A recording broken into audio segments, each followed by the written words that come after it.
Moscow में international fashion designer Mona अल-मंसूरी के मुलबसात पर मबनी फैशन शो मुनक्किद हुआ। रूसी मॉडल से मशरकी लिबास बेतन करके देखने वालों को दाद देने पर मजबूर कर दिया। मॉस्को से रिपोर्ट कर रहे हैं शाहिद खुमन।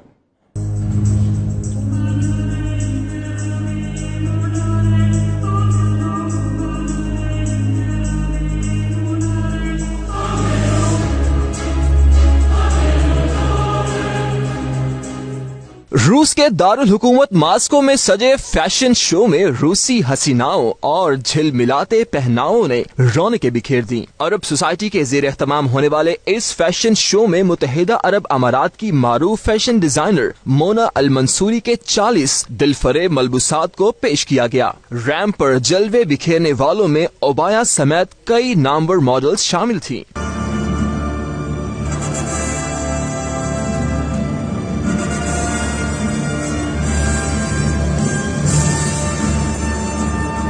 फैशन शो में मिस्र की मारूफ स्टार सफिया अलमारी, सुजाने, लैला शेखली, अहिना अता, एम्बेसडर अहमद अल सहती, एम्बेसडर ऑफ बहरीन समेत लेबनान, ट्यूनिस, मुत्तहिदा अरब अमारात से ताल्लुक रखने वाली अहम शख्सियात ने शिरकत की। अरब सोसाइटी के सदर आसिया ने फैशन डिजाइनर मोना अल-मंसूरी को खुसूसी अवार्ड से भी नवाजा।